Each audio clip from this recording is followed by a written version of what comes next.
Well, who's on first? Yeah. Go ahead and talk. Who? The guy on first. Who? The guy playing first base. Who? The guy on first. Who is on first? What are you asking me for? I'm asking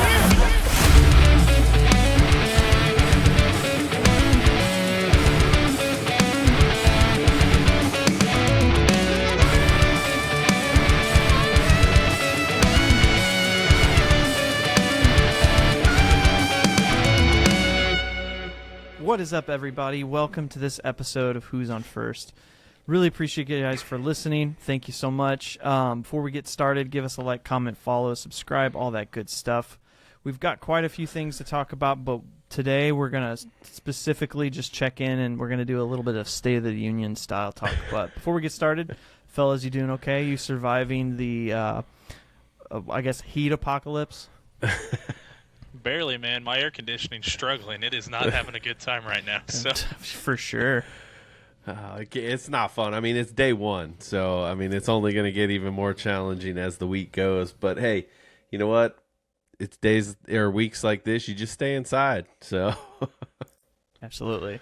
I was ready for summer to be over about 2 weeks ago, and it wasn't even the worst of it yet. But I digress.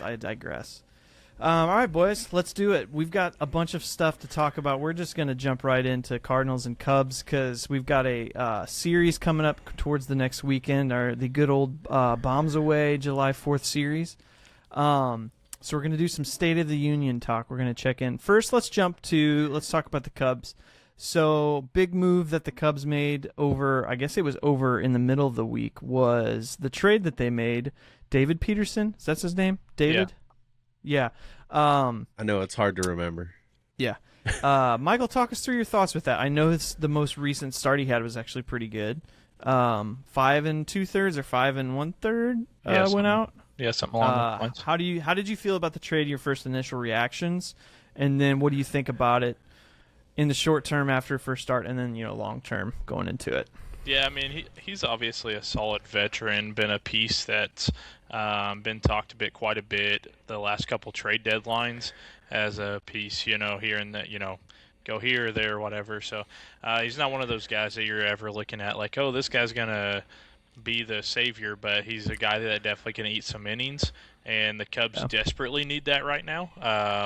For those listeners who are not aware, the Cubs currently have 6 starting pitchers on the IL, not including relievers. So definitely not your typical year. So bringing a guy like that's a veteran that, has been having kind of a rough year, but, that's also kind of helped us out that we didn't have to give up a Matt Shaw or somebody along those lines in order to get them. We were able to give up a lower prospect that, it doesn't hurt much. And then he goes out and takes care of business against a pretty good Brewers team. So, that's a good sign. It's one of those things like how much of his bad season is he was really struggling or the Mets just really something going on up there that's just kind of got every player up there playing poorly. We'll see. I know for a fact, I played baseball and stuff, and it's a lot easier to go out there and kind of get in your groove whenever the team behind you is also playing well. So I would say looking forward to seeing his next couple starts before the All-Star break.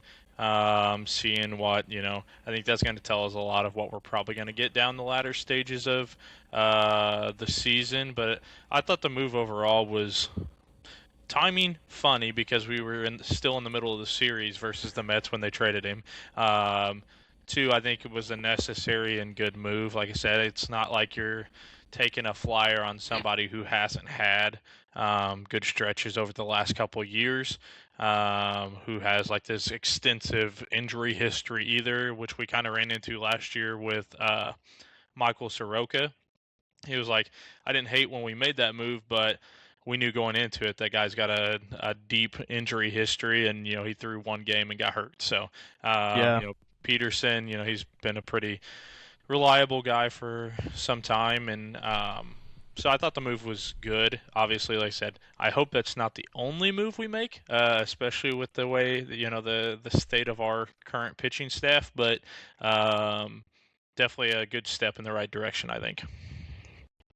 So you said you've had 6 pitchers go on the IL. Is who's the lefty coming back soon? Boyd. Boyd, yeah. When Yep. is he set to come back? Oh, he was ramping up, so I think he should be Think back in he's- the next week Yeah. or two. I believe I believe he's expected before the All-Star Okay. break. And then Steele, it was announced that Steele is not going to start the rest of the year. Yeah. And I believe they said, correct me if I'm wrong, that he's potentially available in the bullpen like right at the end of the season, potentially in the playoffs.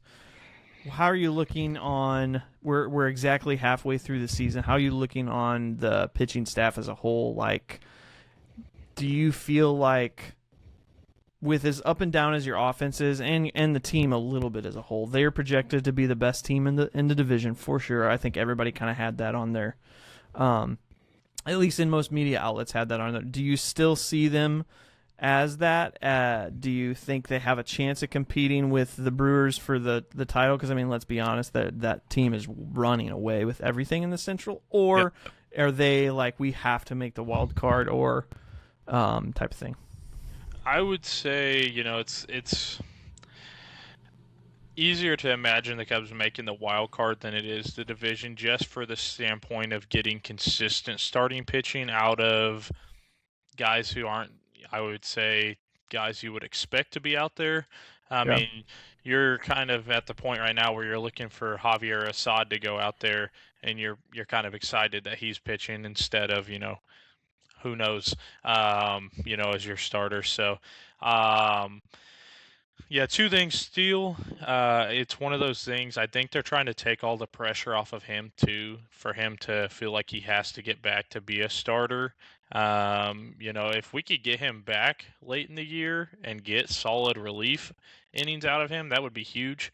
Because, if you can get him throwing, 3 innings in a game or something, that's going to definitely benefit the team significantly. But you don't necessarily have to have him as your starter. Maybe one of those games where you throw a guy an inning or something, and then you bring Steele in for 3 or 4 innings or something along those lines. Certainly would be a nice pick me up in September or something. But yeah, it's kind of tough because they just announced also that Ben Brown's definitely going to be out for a month. So it's a tough deal, and I feel bad for that kid too, because in my opinion, I thought he had a real shot at making the All-Star game this year with the way that he had looked. So that's a pretty tough blow for a young kid like that, but. Yeah, the pitching staff as a whole is just really beat up. So it's really, without knowing what moves we are going to make, it's tough to imagine being able to stay up with the consistency that the Brewers are bringing to the ballpark every game. But, I mean, we just knocked them, 2 out of 3 games. The only game we didn't beat them was Mizorowski, which... that was a key piece that we really didn't know at the beginning of the year what he was going to look like. So, predictions at the beginning of the year, I would say I would have projected that the Miz was going to be good, but not anywhere in the ballpark where he's at right now. I mean, I definitely didn't expect the longevity that we're getting out of him in games. But, I mean, you're getting longevity, plus he's still dialing up insane speed and throwing a lot of strikes. You're not getting the same kid you were getting last year that was kind of all over the place. This kid's kind of dialed in right now, and Kyle Harrison's been great. A couple others, and then their relief guys overall. You kind of know what you're getting with those guys, but they do also have some guys that have a history of kind of falling apart in the playoffs. McGill's had his issues in the playoffs in the past. Ashby's had his issues too. So it's like, I don't expect them to make any big moves at the deadline. So if the Cubs can figure out a way to keep scoring runs, keep the starting pitching afloat enough until they're able to get a couple more of these other guys healthy, or they make a couple moves, yeah, they certainly could chase down the division. But if I was the Cubs right now, I'd just be focused on the wild card personally. Then my last kind of question oriented is just like analyzing the signing of Bregman without trying to be, like the last 7 games, we hate the dude and he's a bum type of thing. But like, I'm usually a type of person with free agent signings to try and think like the first new team set, because these are human beings with, mental, real brains. There's always a lot of pressure associated. I mean, think about Pete Alonso. Yeah. Juan Soto's first few months with the Mets last year wasn't great. Obviously turned it on. But with Bregman and the whole Shaw thing, how are you seeing that signing now? How are you seeing it long term the rest of the season? What do you think so far? Yeah, so I mean, I was literally thinking about it when the Cubs, I don't know if you guys caught any of the Cubs game today, but it ends up going into the 10th inning. It was tied 1-1, and it ends up being a 4-3 game in the 10th inning because both teams' relief pitchers just absolutely fell apart, as they do. And so it was really funny coming out of that. I was thinking, the most valuable thing that Bregman's done with runners in scoring position this year that comes to mind happened today because he got hit by a pitch. And so he actually took first base. So it's like not exactly what you're looking for a guy that's making, $35+ million a year. But, I guess I was skeptical from the jump, but it's one of those things you have to be excited anytime that your team goes and actually spends some money. I know you guys get that too. It's like, oh, it's nice that they're actually willing to go try to get one of the bigger name free agents or something like that. But it was a questionable move, I think, and it's probably going to be the make or break for Jed Hoyer's time with the Cubs, I think. If that doesn't work out, because the Cubs have heavily invested in keeping Matt Shaw around, and then you make this decision to go sign a guy to play a position that Shaw just took over last year and finished as one of the best defensive third basemen in the league last year, and post All-Star game was very, really coming into his own as a hitter. And that's pretty much just led into this year. Shaw's been much of the same. He's been relatively consistent. When he gets to play, the problem is he's not gotten the most consistent playing time. And you just blocked this young, 23, 24-year-old kid for a guy who's in his 30s. It's a little hard to understand the move, I guess, looking at it. And truthfully, like, big picture, it's kind of a confusing move unless you were planning on moving on from Ian Happ or Suzuki, regardless of how this year turns out. Because, in turn, they signed Nico Horner. So you've locked down your second baseman. Swanson's still under contract for like 3 more years at shortstop. So you've got Swanson locked in at shortstop, and now you have Bregman locked in at third base. And obviously Bush does his thing at first base. So you're not there's nowhere for him to play in the infield. PCA gets an extension there in center field, and he's a great defender. The lifeblood of the future, you hope, is PCA. So it leaves left field and right field for this kid to play. And I definitely can see a world in which they move on from Happ and Suzuki. But it's kind of a confusing move knowing that you pretty much locked in that you're going to have to move on from one of those two guys unless you throw Shaw into this deal.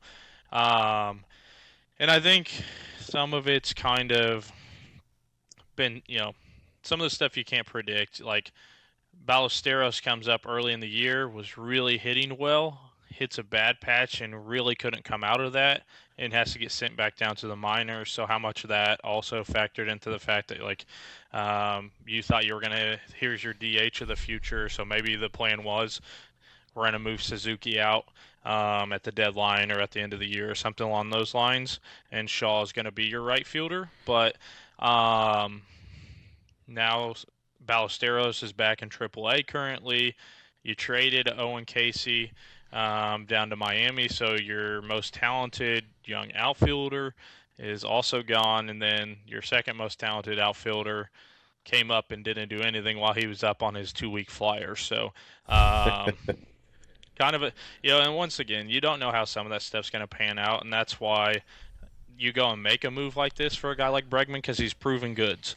You know that he's a great player.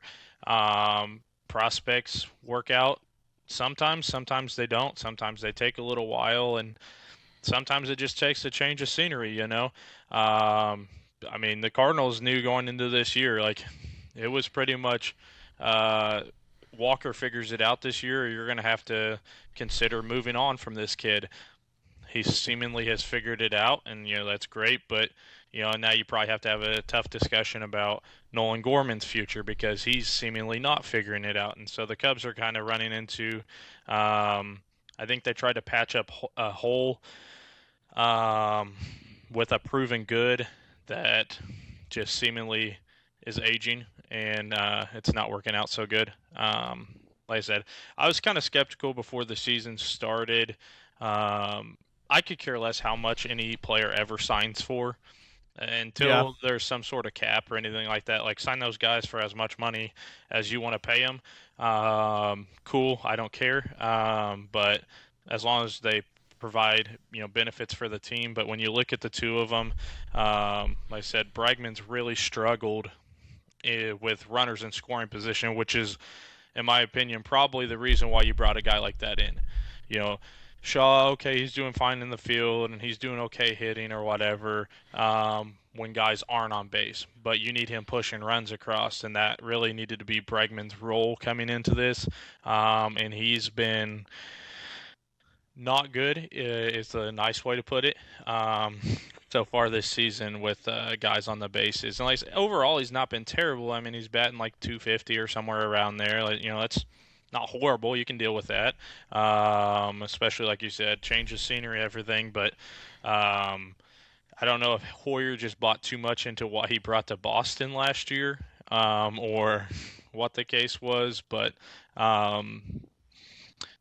the outlook is a little confusing and concerning, to be honest with you, with keeping him around. I've said on this show a couple times, like, if they had to eat some money to get rid of Bregman, I wouldn't hate that deal, depending on what that brings back for you. Because I do believe Shaw can be that guy to lock in, but I certainly don't think that's something that you'll see happen at this deadline. Who knows what happens, playoffs and beyond and stuff. Maybe Bregman hits a big homer in the playoffs and send the Cubs to a World Series or something. Who knows? And then he's a hero. But, currently on the outside looking in, I guess I would say Jed better get some stuff figured out and get some other pieces moving, because the Bregman signing is not looking too hot right now. I mean, I wouldn't necessarily go that far. I want to see him finish out the year, because, like, you come out of the All-Star break for Bregman, and let's say he does turn it around. The average obviously isn't going to be very high, but, he starts hitting a little bit, especially, changes the narrative, at least with hitters and runners in scoring position. He starts hitting that way. For me, and again, this is a Cardinals fan talking about the Cubs, so, bear with me on that side of it. But, like, I honestly still love the signing, and it's not because he's playing bad. I think what he offers to the team as a whole is really, really important. I think a lot of it is unsung and unnoticed on the stat line. I mean, you look at the game today, like the Chris double play he turns to end the game. I mean, the defense speaks, because that's the one thing that doesn't slump for him. Like, what you're getting at third base out of that. The one thing that it is questionable, and you hit on, Michael, which I think is 100% accurate, is what do you do with Shaw? I mean, that is, the big question.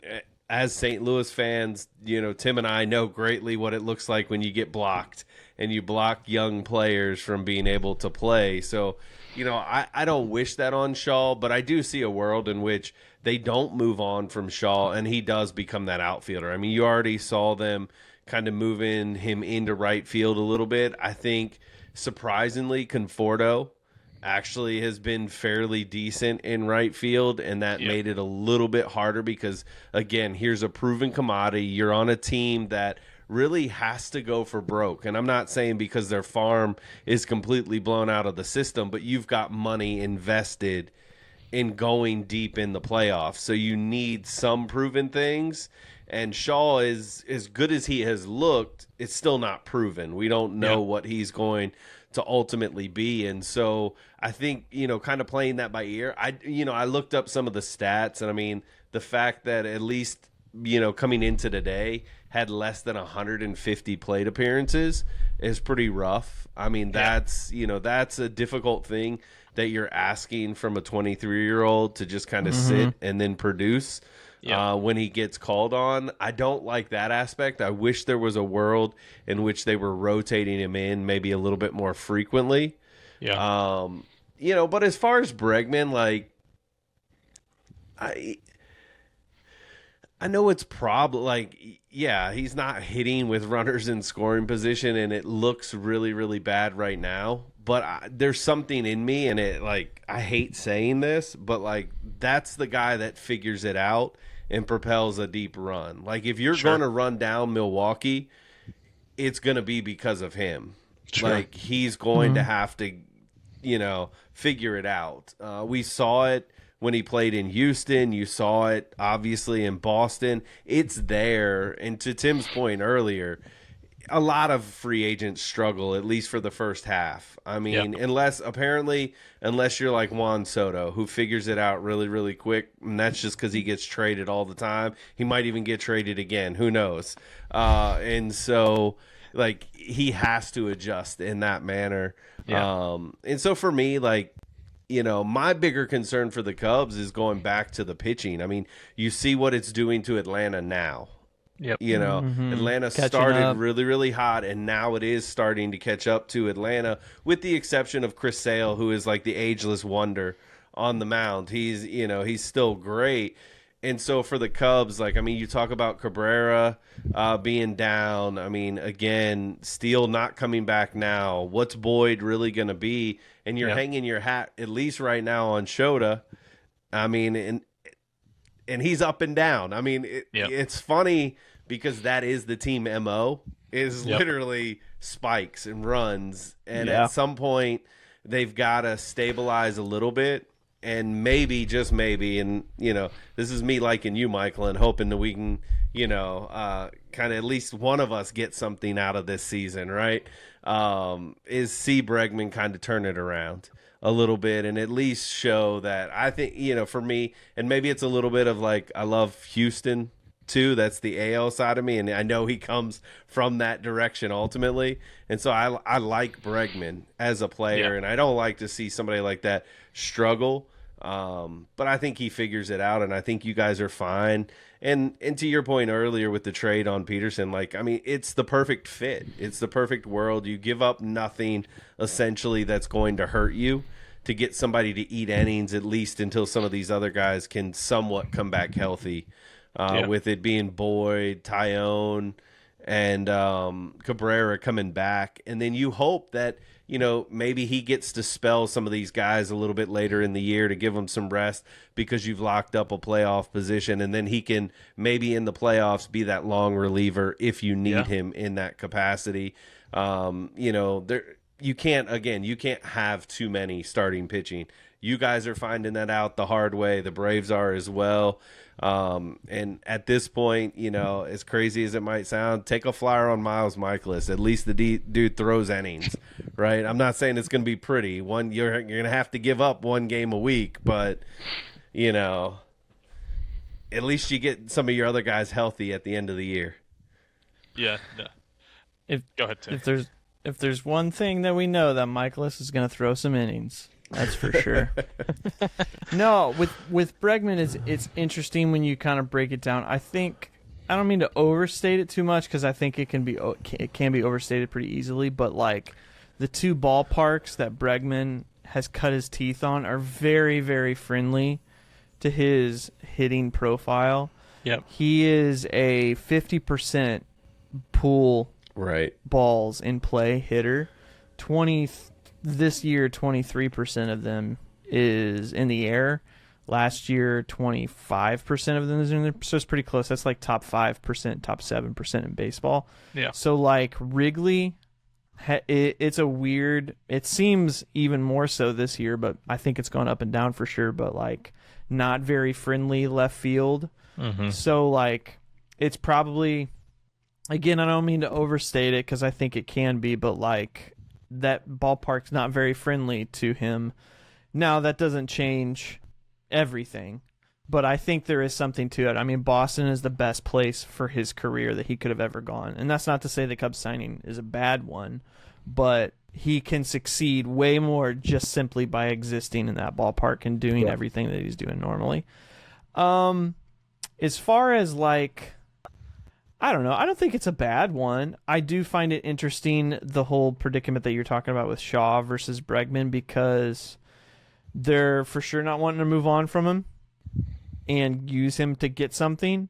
He's naturally a third baseman, but you brought in a third baseman. It is a little bit like into 2021 with the Cardinals bringing in Arenado when they had Nolan Gorman ready to take over at third. Now, I'm not saying the two are the same because I think Shaw's probably naturally a better defender than Gorman was at the time, but they brought in a Hall of Famer to play third base, and they're like, oh, yeah, we have this prospect. Oh, yeah, we have Jordan Walker who plays third base, too. Like, what are we going to do? So, but not willing to give up, to use the prospect to get something else is interesting.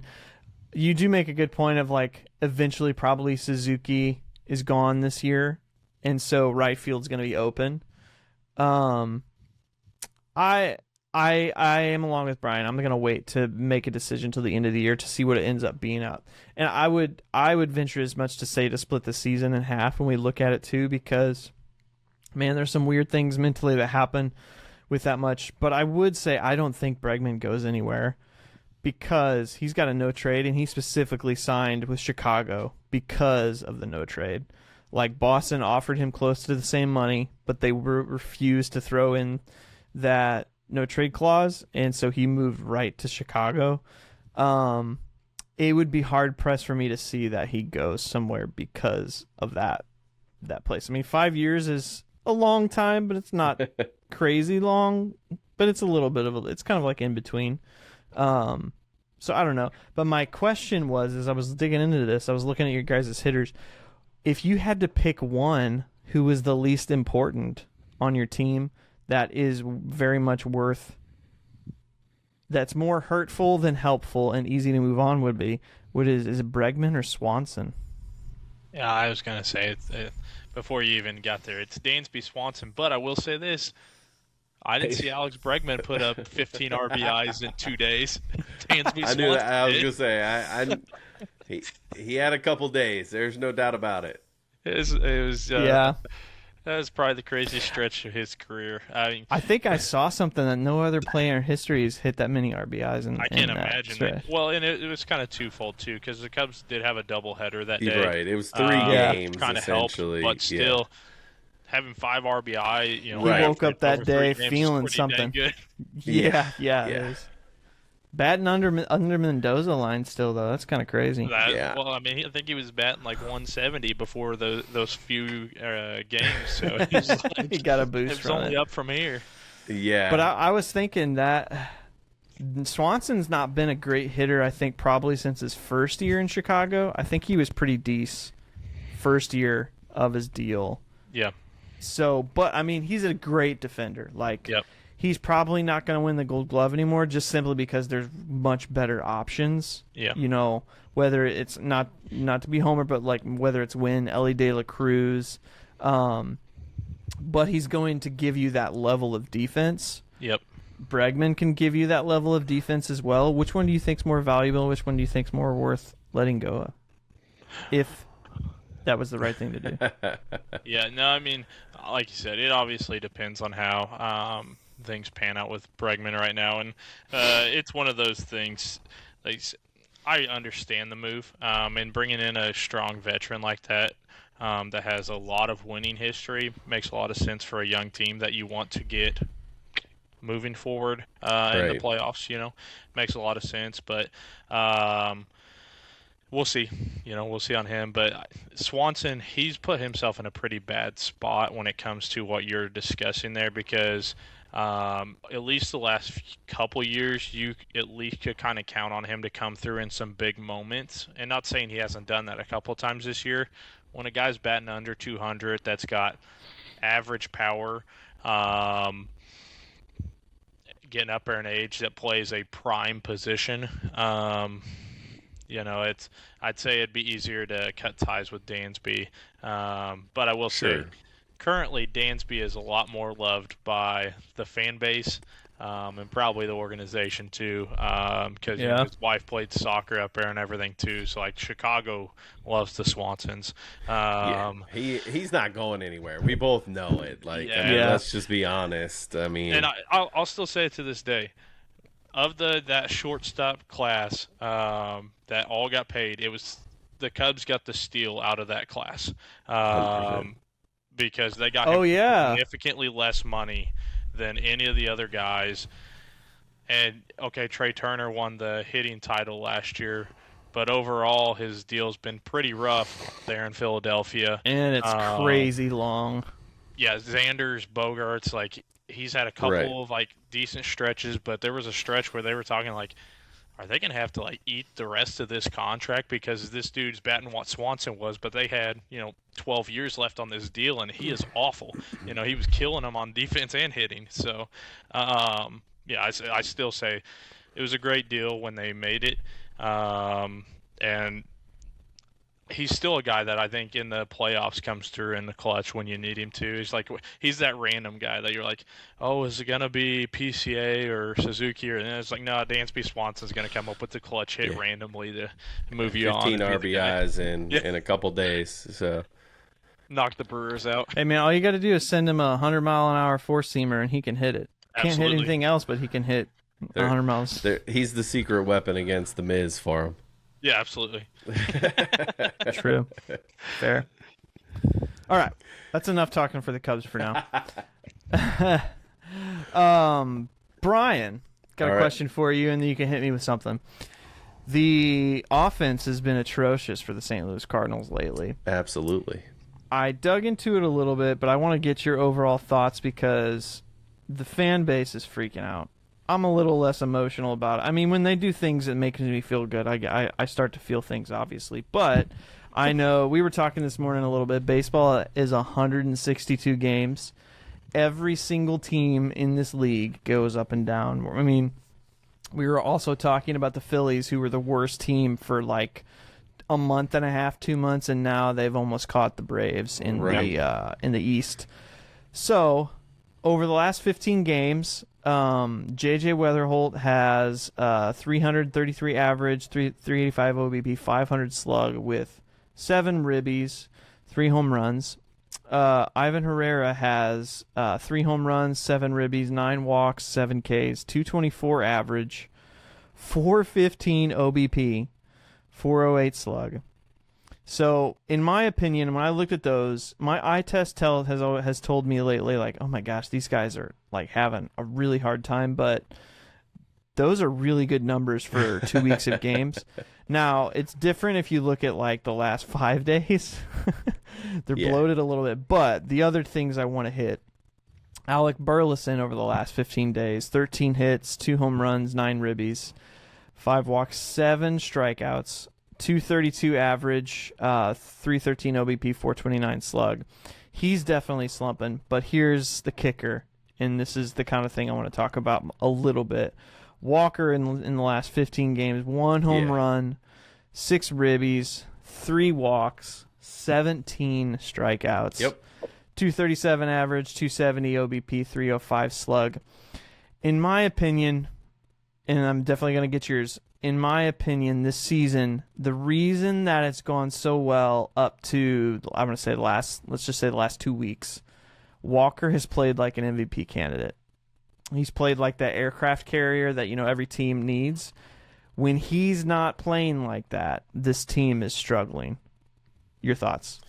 No, I mean, welcome to one of the youngest teams in baseball. I mean, Yep. that's what it is. Like, again, we have to go back to the goal of the season, and it's not to create like an scapegoat for these guys. I mean, they were playing well above what anybody anticipated up to this last 2-week stretch. And I don't know, or I'm not going to say that this is the end of like the Cardinals. Like, I'm not jumping on the panic bus with a lot of other fans and go, the season's over. This is what we thought they were going to be, da da da da da. I just think you're seeing young guys that are at that halfway point that are still learning how to prepare their bodies for a long season. Like, they're tired, they're mentally exhausted, and now this is the only way to get them to understand this for the years to come, is to let them play through these rough patches. And so, like, for me, I want to give Ollie a lot of credit in that sense, that he's still running them out there on that case. What you're seeing with Walker is just simply this. I think you're seeing a Walker that's not necessarily who he is going to be, but every good hitter is going to go through runs like this. You look at Aaron Judge, even in his stretch, he goes through these little downs of 15 games where he's under 250 and he's not hitting the ball out of the ballpark. And it can be as simple as, maybe he aggravated, something just in right field when, for Walker, he goes up to catch that or rob that home run and he just tweaks something. It's not enough to keep him out of the game, but it takes a little bit of time to process that, heal that. Again, we're hitting a rough stretch of our schedule. I mean, as crazy as it sounds, hopefully there's a little breather with Atlanta because they're struggling too, in that regard, that it can rebound us a little bit. But right now, I think it's one of those things. It seems like we go on a little bit of a hot stretch and then we'll go on a cold stretch. And the crazy thing is not every game we're getting blown out. It's just seeming like when our offense is bad and not there, it's not there. And that's been the case for this week. And I think you hit on it perfect. In Walker was the aircraft carrier, and we don't have another Walker. I think to have a really successful team, and I think they're trending in this direction, you need two of those guys. Yeah. And hope that they're not both slumping at the same time. And that's kind of unfortunate because Walker has been it as far as the power profile. You were hoping for more from Herrera in the power department. That just has not been there this year. Not that he's been a bad player, but you were hoping that would have turned a little bit. JJ's everything that we thought he was going to be. He's a rookie. I think sometimes you forget that. And so he's going to hit these stretches. It was nice for a period of time that 6 through 9 in the lineup seemed like they were getting things together and figuring it out for us. But there are a bunch of players, if you look at their careers across the board, with the exception of maybe a Blaze Jordan, they're going back and reverting to who they are.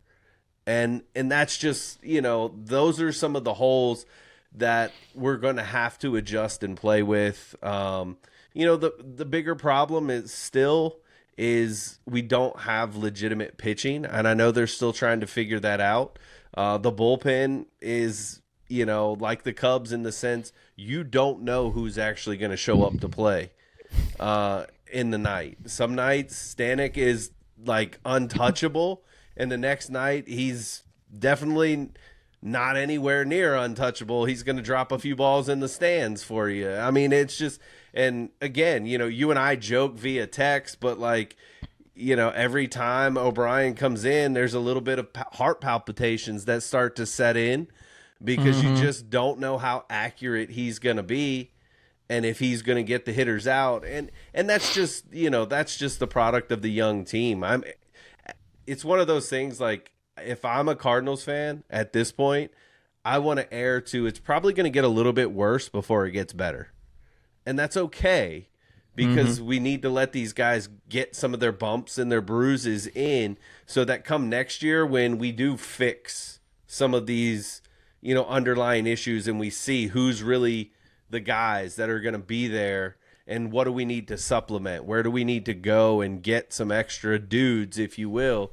We'll know that. Like, I had no, and I've said it all along, I've had no indication other than them sniffing the wild card spot. I was pleasantly surprised and very happy that they were leading the wild card charge for a bit.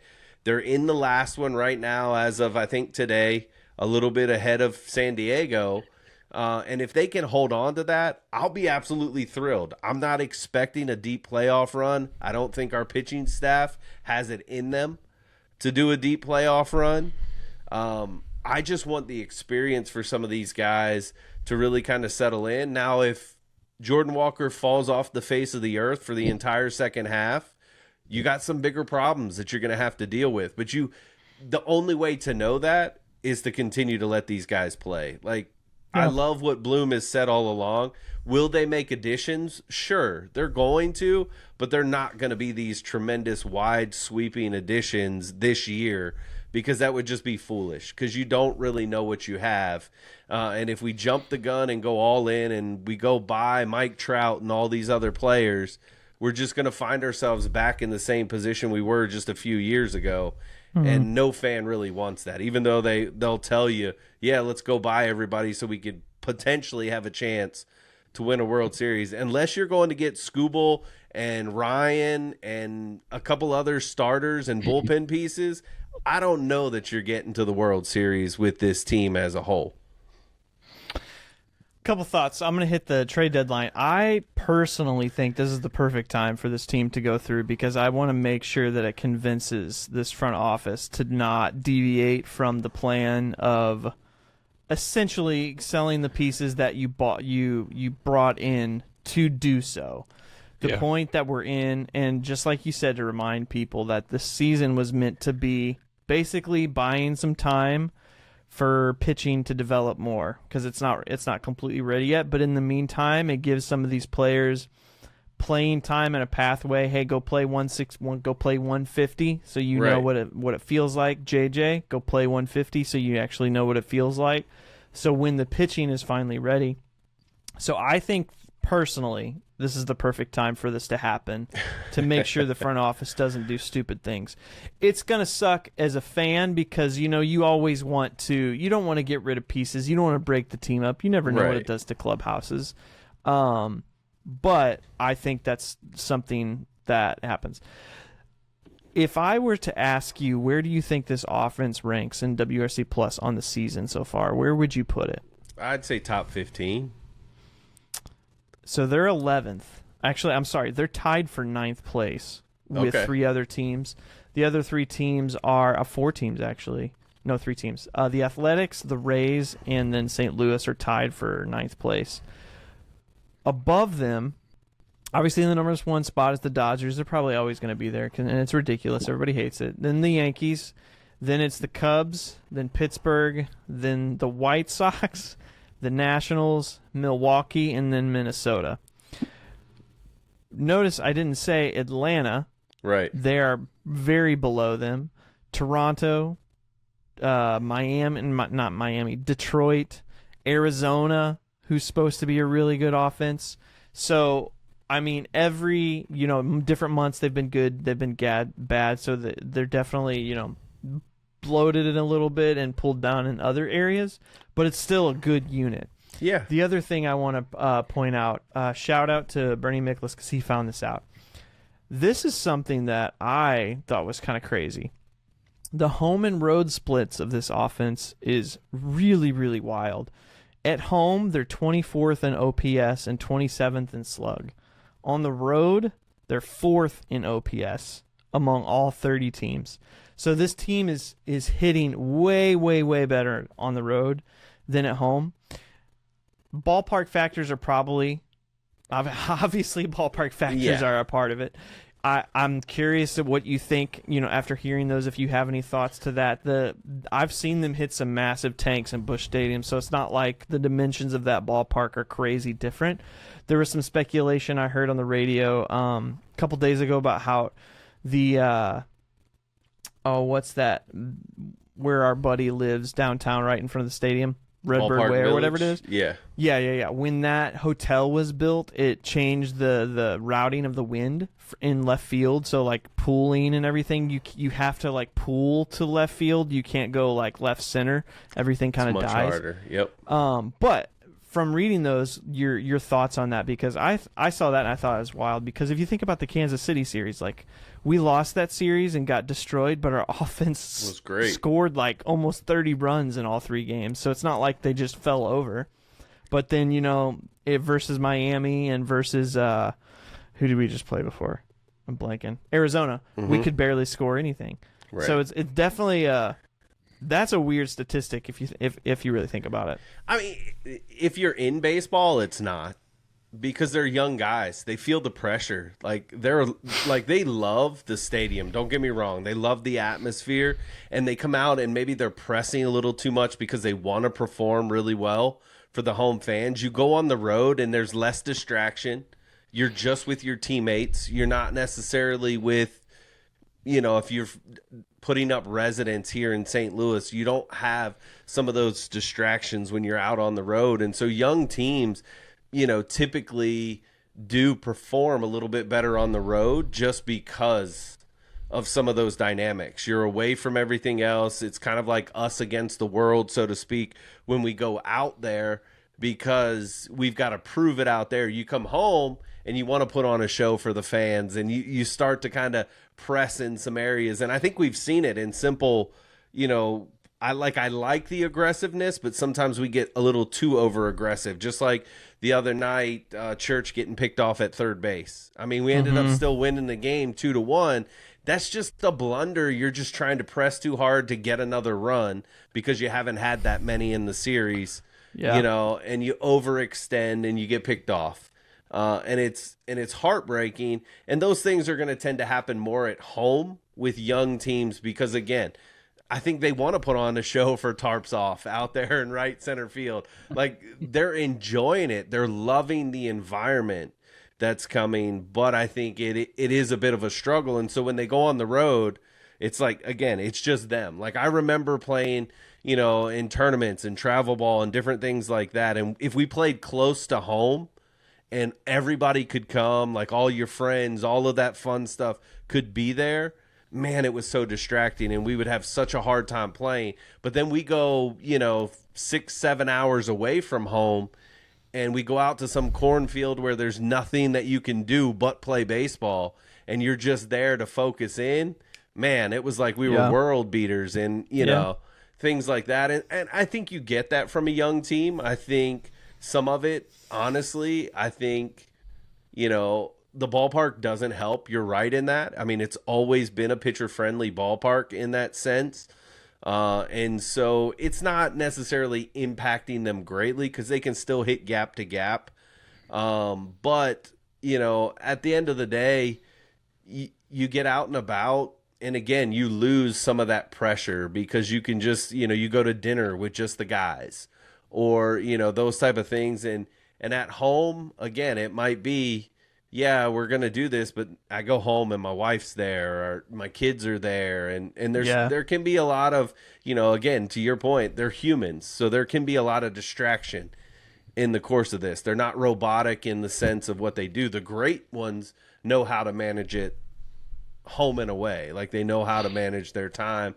And that's what these guys are learning. And they need some guys to come around. That's where, as a coaching staff, you really got to step up on that side of it to help these guys understand what it looks like, how to get to the ball field at home and put in your work when you're at home, just like you do on the road. It's easier on the road because, again, nobody's there. So you get up in the morning, you're going to go to the ball field and be at the ball field all day. When you're at home, that's not necessarily the case.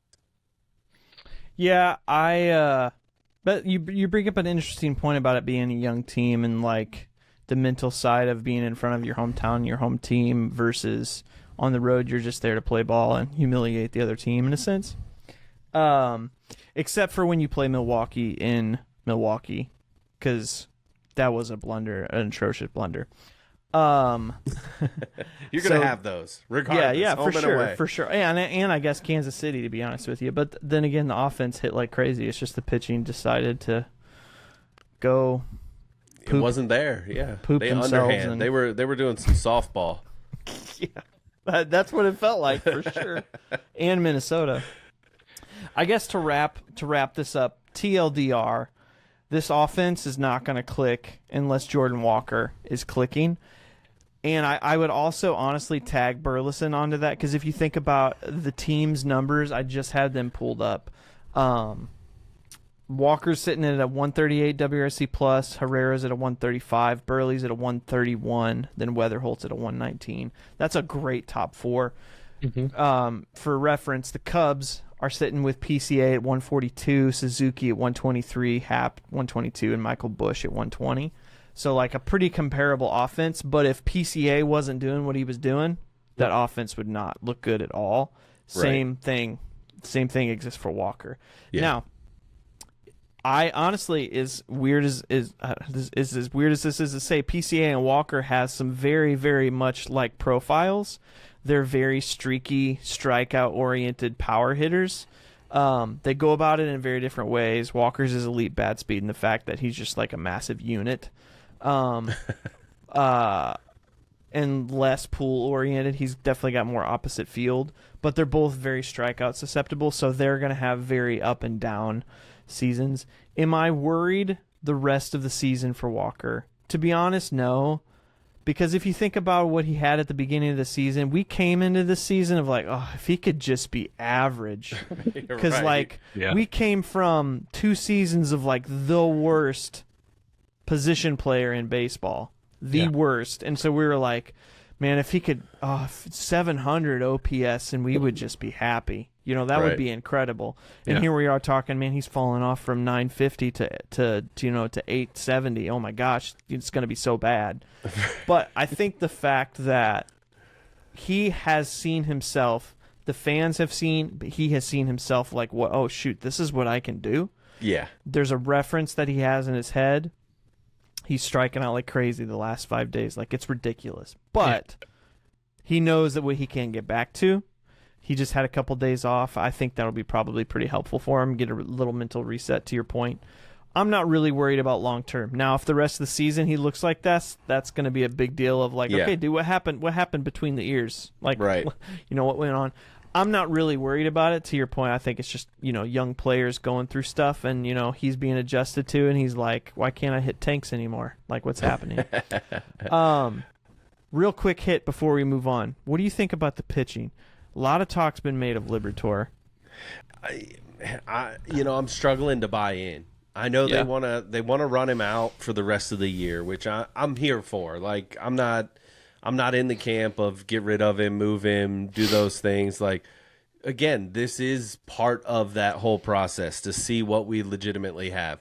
I do think come the trade deadline, once we see some things unfold, you're going to see some different arms come up from AAA that are going to get a little bit more of a consistent shot. They might get, 3-4 starts in a row versus just a spot start here and there. I think they wanted to give the guys that they have right now a legitimate run for half the season and then see where they're at. And I think, so a couple of those guys will probably, end up getting pulled in some capacity. One, I think obviously Dustin May is going to be gone, so you're going to have to fill that slot anyway.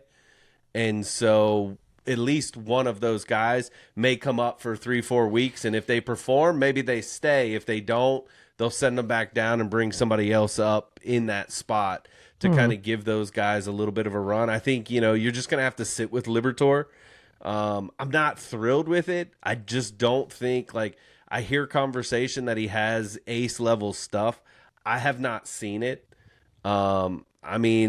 He's, he strikes me, as crazy as this sounds, he strikes me as a left-handed Adam Wainwright. Like, I think he has the ability to be good in the league. I just don't think he's going to be this elite, like Chris Carpenter-esque, if you want to go with the Cardinals side of thing. Like, I just don't see that in him. I mean, he's welcome to prove me wrong the second half of this season.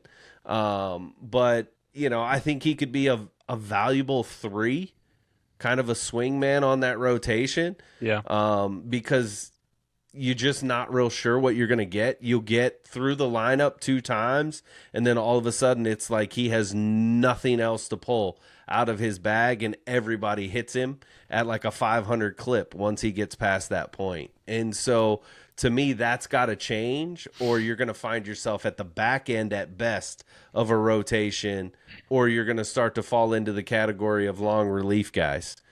You know, and maybe that's his role. Ultimately, he thrives going 2 times through a lineup most of the time, not always. And so maybe that's a role he can carve out for himself. But right now, he is not going to be in my opinion, a top 1 or 2 guy in this rotation. Like he's really got to change some things up.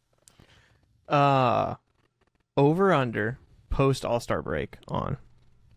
Does Matthew Liberatore make more or less than 4.5 starts? Ooh, man. Post All-Star break. Post All-Star break. I am going to say, man, people are going to feast on me. I'm going to say less because I think his arm just can't take it yet.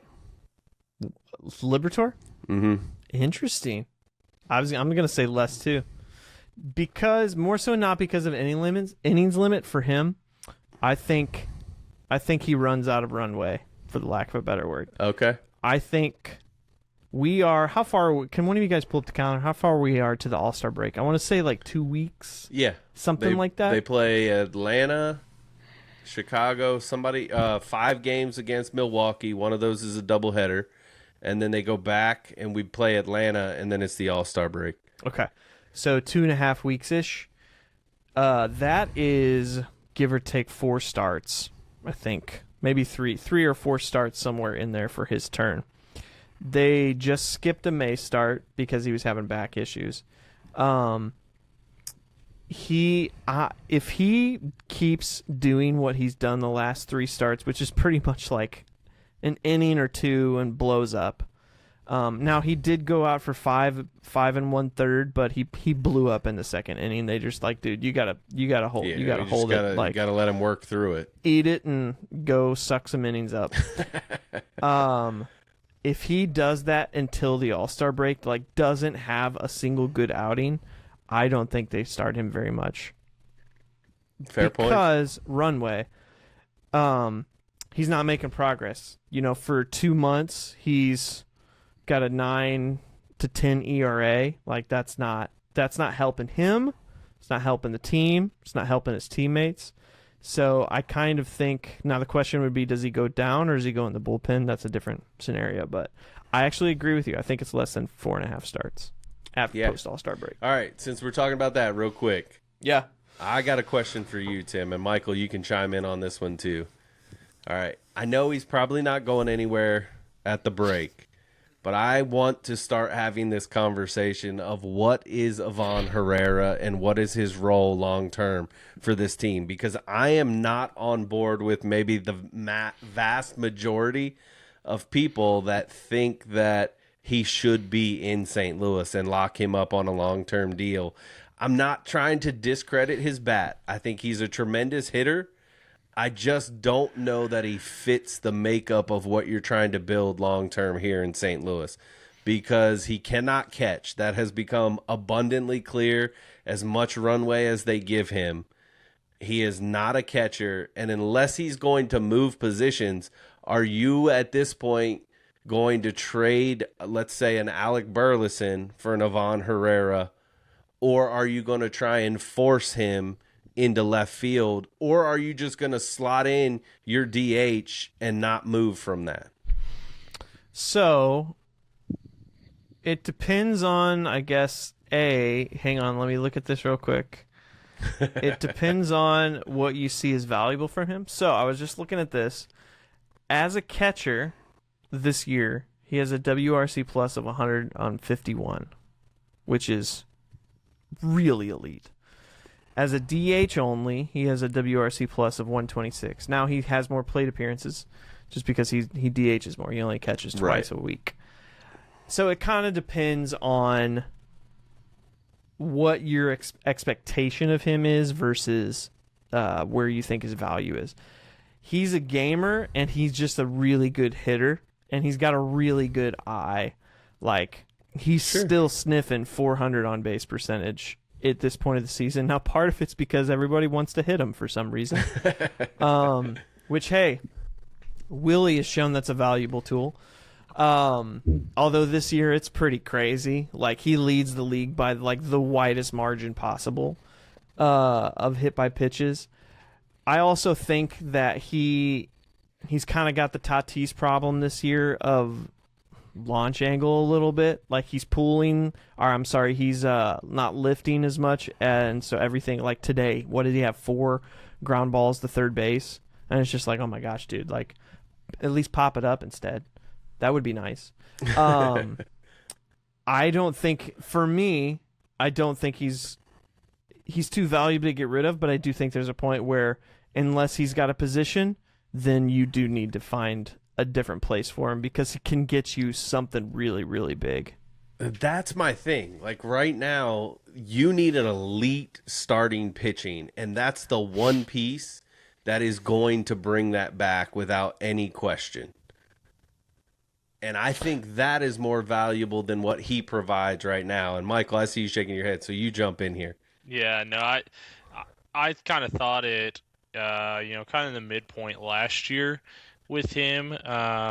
Partly just the chatter with how much catching depth you guys have in Major League that's Major League ready or coming up in the next year or two. And I think, like you said, probably not the deadline unless someone makes you a crazy offer on him. But the offseason, I think it would certainly be something to discuss because unless you put him at first base, he can't be your everyday catcher. He does not have the arm for it. And like you said, Tim, there's quite a splits difference between Herrera, the DH, and Herrera, the catcher.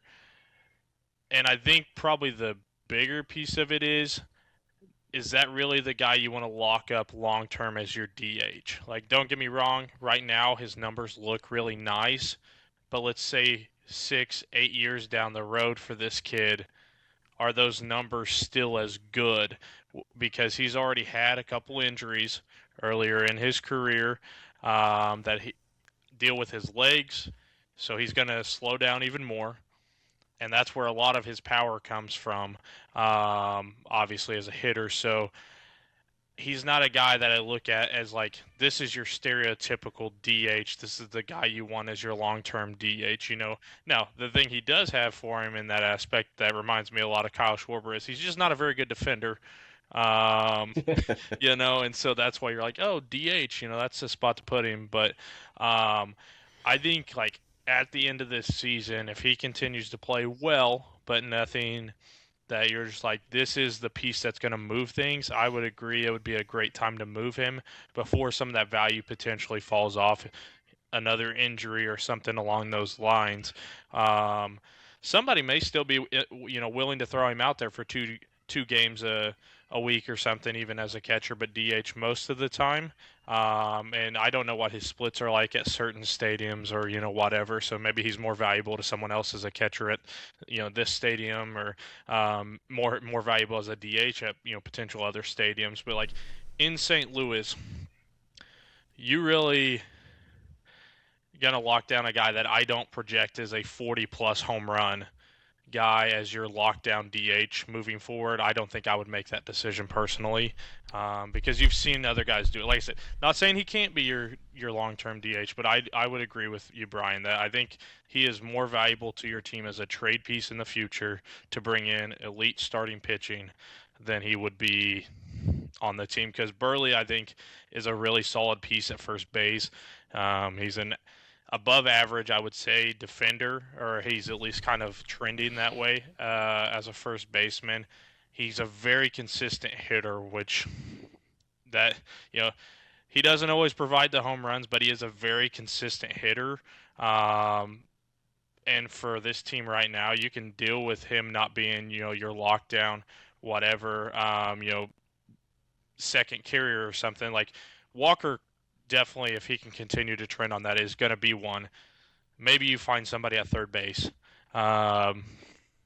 another outfielder or something along those lines as well that could be your true other carrier of the team. A guy like Burley's just really consistent. You're going to get him out there 150 plus games, and truthfully, you're going to have to decide between one of those two. That's the fact of the matter at this point, because you have too many other good younger catchers. Like I said, and Herrera's value is not there. Like, I don't know why more people don't steal bases on that dude, because he doesn't throw people out. And so it's like He's not thrown anybody out since 2023. like we're not talking like, oh, he's not very good, he doesn't throw anybody out, but he still gets them. Like, the dude does not throw people out. Right. And so you're not looking at him as like, and as in my opinion, like, catcher is one of those true positions where it truly matters how good they are as a catcher, defensively, calling pitches, and the value of being able to hold runners on. That, obviously Yachty or Molina kind of was that whole package, and you don't get that from most catchers, but his value of people too afraid to take second base on him was even, at times probably more valuable than his pitch calling, because that pitcher knew he didn't even have to worry about holding that dude on at first base. Yeah. Because there was no chance that dude was trying to take second base on Yachty. So I would say this offseason, at least exploring the option of trading Herrera would probably be smart for a good starting pitcher. Such a wild thought. Not because it's a bad one, just because the dude's in his entire career over an 800 OPS hitter. Like, what team doesn't want that on there? Yeah. Something I was just looking at real quick is I looked at his home versus away splits, and there is quite a difference. It's very Arenado-esque because he's such a pool type of righty, but at home he has a 101 WRC plus this year, and away he's got 171 WRC plus, like 70%. That's like Aaron Judge level hitter away from Busch Stadium. 311 average, 944 OPS on the road this year. It's so far. Mess. I mean, and I like him. Again, I would love nothing more than to see him go out and hit 30 home runs in the second half. Yeah. Like that. Isn't. Nobody's going to say no to that. I mean, this isn't like I want to hate on him, but like we're talking about building our team for years to come. Yeah. Not just a couple. It really does come down to, I mean, who do you want at first base? Do you want Herrera or do you want Burleson? Yep. Right. The view of a DH, in my opinion, is probably different than most people. I don't like that position being hogged by one person. I think it's, unless you find it's probably unless pretty it's rare. Schwarber. Yeah. Jordan. Yeah, yes, exactly. Yeah. So we're talking about Aaron two. Getty for Herrera, straight up. I'm in. Yeah. We're talking two players out of 30 teams that are full-time DHs that would say yes to. It's a weird position, I think, for players to play, just because the only thing you think about is hitting the baseball. While the rest of your team is out on the field playing baseball together, you're just sitting in the dugout doing nothing, thinking about the next at-bat. So it definitely takes a certain mental type for it. So it kind of is in the Cardinals sense of like, who do you want at your first base? Do you want Burleson or do you want Herrera? Do you want a lefty or do you want a righty? Do you think which person's upside, which person's ceiling is probably higher? That's a good question, Brian. What do you think? Whose ceiling is higher? Yeah, Burleson's 27, Herrera's 26. So they're not that far apart in age. No. I mean, offensive profile, obviously Herrera has the better ceiling. Like there's not a question in that regard. But when you start looking at the whole player overall, I think it's much closer. I really do. And for me, again, people may want to crucify me, and I'm sure Ryan Nunn will be right there in the mix of it all. Is going to simply be, I would rather have Burleson than Herrera because I know what he gives me defensively. I know what he gives me offensively, and it's maybe not quite as high. I mean, I'm looking at WRC plus right now, and Burleson's only 4 points under Herrera's a 135. He's a 131. And he plays a legitimate good first base. Yep. In that prospect. So for me, I'm picking Burley on that side to extend. And here's some of the, I'll even play owner a little bit. Here's some of the reason behind that. It's not going to cost me as much, number one. Burley's going to stay. I don't know what Herrera's like in the clubhouse. He's not a pariah. He's not I'm not trying to paint that picture, but Burley obviously wants to be a team leader. He makes that known. He's constantly around the guys. He's talking baseball. He's talking hitting strategy and things like that. And I'm not saying Herrera's not. But in my opinion, I see it more from Burley from the outside looking in. And so that tells me that, he's trying to do those things. And so this is me. I would sign Burley long-term over Herrera and use Herrera because his value is higher to get me a legitimate starting 1-2 pitcher in MLB for years to come. What if I told you that this year, Ivan Herrera and Alec Burleson have the same offensive value at 13.1? Mm-hmm. And what if I told you their defensive value were both negative? Yes. And were only 1.7 difference. Right. Negative. So, and their WAR total is only 0.2 apart. Right. So they're the same player value-wise. One's right, one's left. And I mean, I'm always going to That's with Herrera not throwing anybody out for 2 years. It's crazy. It is crazy. And some of it, I think, is to your point, Michael. For whatever reason, people still aren't running at will. It just doesn't make a lot of sense to me. I mean, think that's on the pitchers getting better at the slide step and slide step and or just their mound to home time. Yeah. They're more aware for sure. I mean, Miami is running all over him, and then they decided not to play him for the last 2 games at catcher. Yeah, they decided to switch it up because they were like, "Oh yeah, we're not stopping this." And so I mean, to me, I still choose the lefty, especially if you're talking the home ballpark.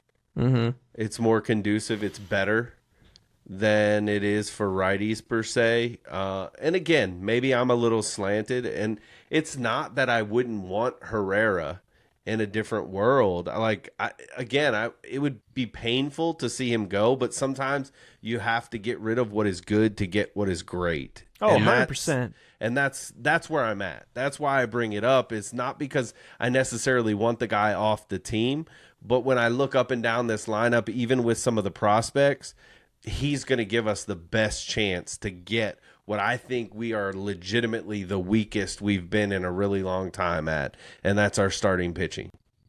I think you're right. Herrera is probably going to net you more prospect capital than Burleson was, but I think I'm choosing Herrera. Walk rate at 8.7% versus 13.3% this year. Sure. His eye for the zone is way, way better. Now, Burleson's chase is just stupid high. He just hits. He's a bad ball hitter. Right. Yeah. But Herrera doesn't swing at it.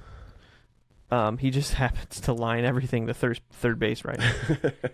So, you could say it's kind of like Pujols, Pujols is the best hitter on the planet, but he also led in double plays. Sure. Sure. I mean, and hey, 6'7".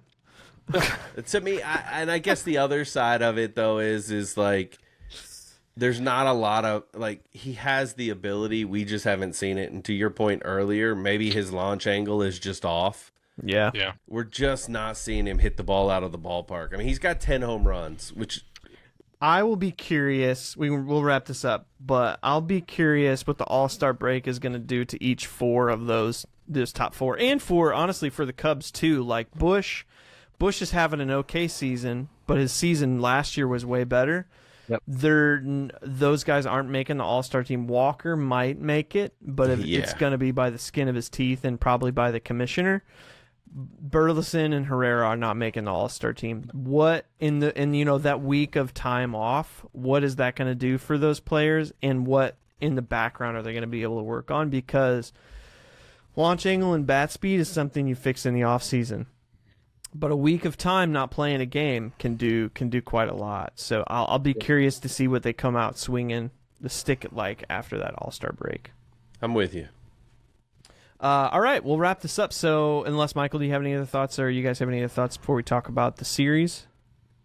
No, let's hit it. All right. So wrapping our State of the Union episode up with the next Cubs and Cardinals series is July 4th weekend coming up. I believe it's Friday, Saturday, and Sunday.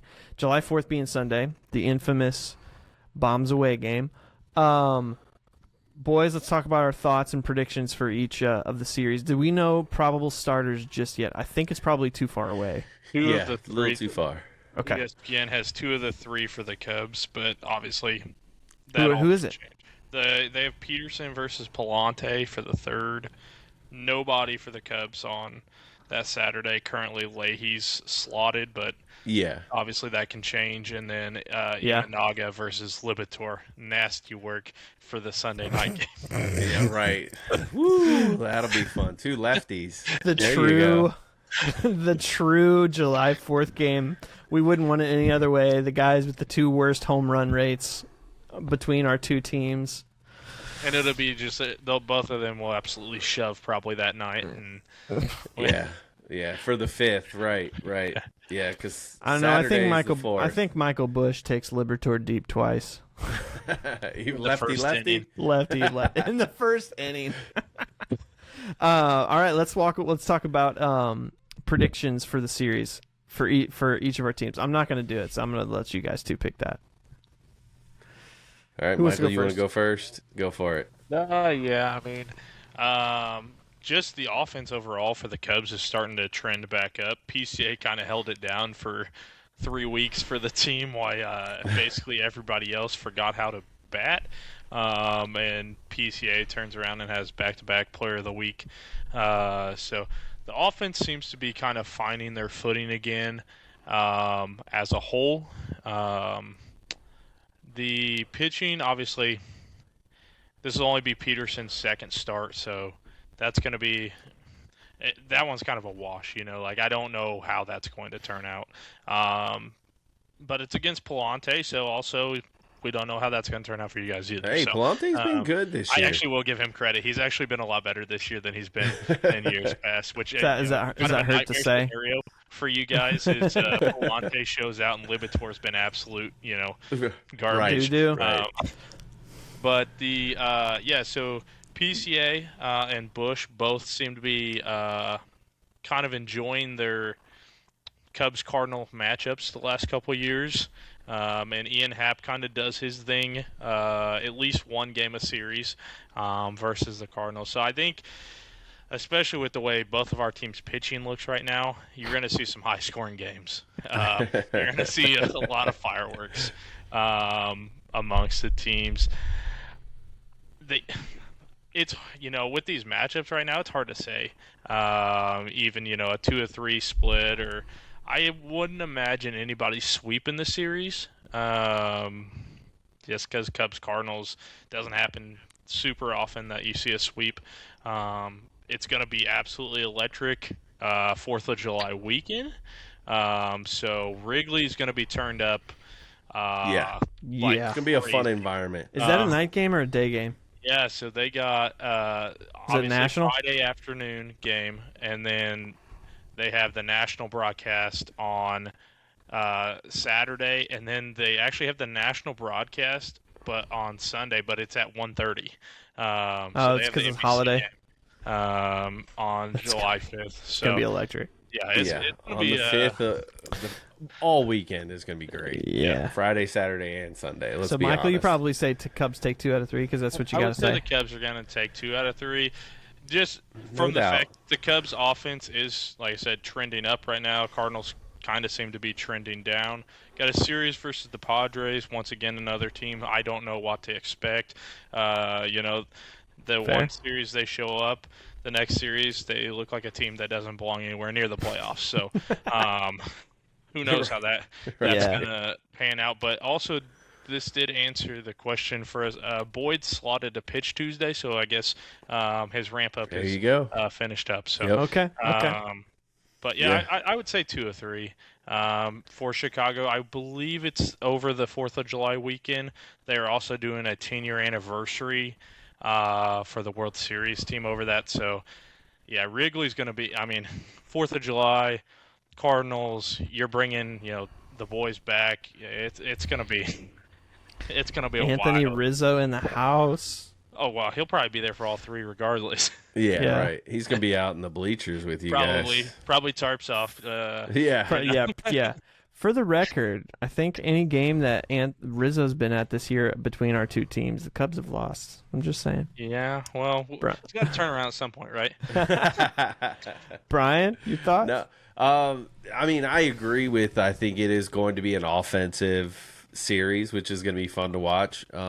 The good thing is the Cardinals are not at home. They are on the road, and we've already established they're a much better team on the road. I think as crazy as it sounds, I think Atlanta becomes a get right, at least offensively for this team. So I'm looking forward to it. And I mean, I have to, and I'll say it. I'm going to flip the other way. I think the Cardinals take 2 out of 3. Again, Michael, you said it best. It's hard to sweep regardless of what the records are when you've got this rivalry coming together. And then on the 250th anniversary, all of that, the fun that's going to be around baseball and the celebration of that. It's just going to be a blast. And I think the energy is going to be high. I really do feel bad for pitching staffs because it's not going to be a fun weekend for that at all. And it's going to be stupid hot. So the ball's going to fly even all the more. Yeah. And so it's just going to be one of those things where, that's probably why I give the Cardinals a slight advantage in the 2, because they've got some at least ground ball pitchers that are supposed to pitch. So maybe it sways some things. I'm not saying, we're probably looking at like 10-7, 8-5 style ball games. Okay. Quinn Matthews get this call up for his debut on July 4th. I would not do that to Wrigley. that poor kid. Yeah, let's not go there, guys. So I'm not going to be the tiebreaker for this, but I'm going to ask the final question. Over under for the series total runs 29.5. Over. I'm going big. So I'm going to lean the over as well. You're going to lean the over. One of us has good pitching staffs. The Heat's, true. like Brian said, the Heat's going to have them balls flying. So it's going to be crazy. The balls have been in a humidor in a specific location, and they're super juiced for July. Yeah, 100%. I am taking the over as well. All right, that wraps it up for this episode of Who's on First. What? He's going to leave them hanging. He won't say it. What? What's the series? Come on, give your prediction. I said I wasn't going to be the tiebreaker. I said I wasn't going to do it. He's scared. Hang it out there. No, man. I'm saying the Cardinals sweep. So, welcome. Thank you guys for listening to this episode of Who's on First. We really appreciate it. Give us a like, follow, subscribe. Thanks for hanging out with us so much. We will see you next week.